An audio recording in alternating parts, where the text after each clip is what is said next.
HAPയിലെ first ചാപ്റ്ററാണ്.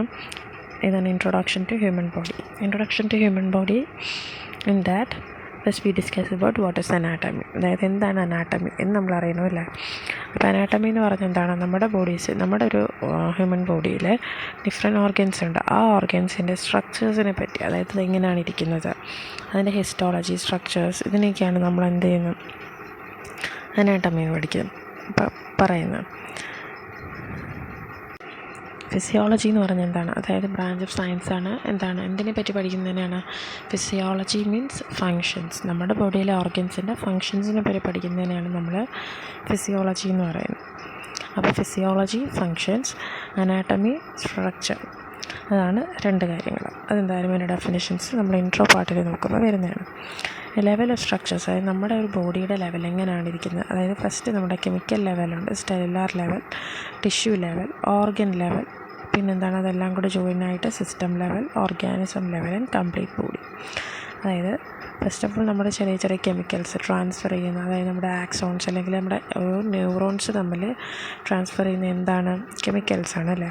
അപ്പോൾ chemical level അത് ജോയിനായിട്ട് എന്താണ് സെല്ലുലാർ ലെവൽ, ദാറ്റ് ഈസ് സെല്ലിൻ്റെ level. Then it will join together and form എന്താണ് ടിഷ്യൂ ലെവൽ.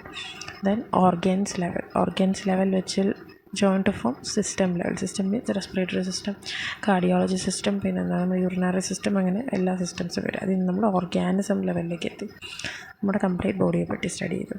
ഇതാണ് നമ്മുടെ ബോഡീസിൻ്റെ ഡിഫറെൻറ്റ് ലെവൽസ് എന്ന് പറയുന്നത്. ഇതിൽ കെമിക്കൽസ് നമ്മളിപ്പോൾ പറഞ്ഞ പോലെ തന്നെയാണ് ഓരോ കെമിക്കൽസിനെ പറ്റി. നമ്മളിപ്പോൾ കെമിക്കൽസ് ഓരോ ബോഡിയിൽ എന്തൊക്കെയുണ്ട്, different chemicals, carbon, oxygen, nitrogen, അങ്ങനെ പല ടൈപ്സും ഉണ്ട്. അതിനെപ്പറ്റി പഠിക്കുന്നത് കെമിക്കൽ ലെവൽ ബോഡീനെ അണ്ടർസ്റ്റാൻഡ് ചെയ്യുന്നതാണ്.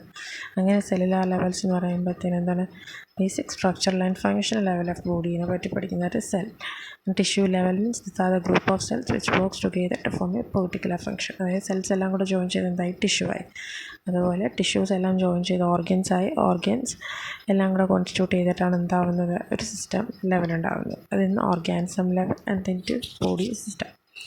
നെക്സ്റ്റ് ബോഡി സിസ്റ്റം എന്ന് പറയുമ്പോൾ നമ്മളിപ്പോൾ നല്ല പറഞ്ഞ സിസ്റ്റം ലെവലെന്ന്. അപ്പോൾ ബോഡി സിസ്റ്റത്തിൽ എന്തൊക്കെയാണ് വരികയെന്ന് വെച്ചാൽ ഡിഫറെൻറ്റ് ബോഡി ലെവൽസ്, അതായത് nervous system, integumentary system, respiratory system, cardiovascular system, digestive system, urinary system, reproductive system, muscular system, skeletal system and immune system. Then endocrine system. അപ്പം അതിൽ ഓരോന്നായിട്ട് നമുക്ക് ഡിസ്കസ് ചെയ്യാം. നെർവസ് സിസ്റ്റം, ഇതിൻ്റെ ഓരോന്നിനും നമുക്ക് ചാപ്റ്റേഴ്സായിട്ട് പഠിക്കാനുണ്ട്.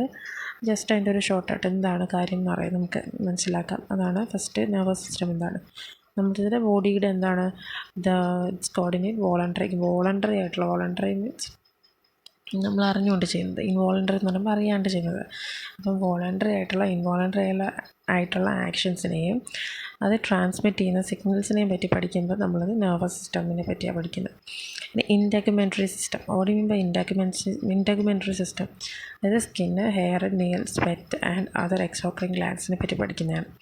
Next is respiratory system means എന്താണ്, ഇറ്റ് ബ്രിങ്സ് എയർ ഇൻറ്റു നമ്മുടെ ഉള്ളിലേക്ക് വരുന്ന എയറിനെ പറ്റി, അല്ലെങ്കിൽ പുറത്തേക്ക് പോകുന്ന എയറിനെ പറ്റി നമ്മൾ പഠിക്കുന്നതാണ്. അത് ഓക്സിജൻ, ലങ്സിലേക്ക് വരുന്ന ഓക്സിജൻ ആവാം, അല്ലെങ്കിൽ തിരിച്ച് പുറത്തേക്ക് പോകുന്ന കാർബൺ ഡൈ ഓക്സൈഡ് ആവാം.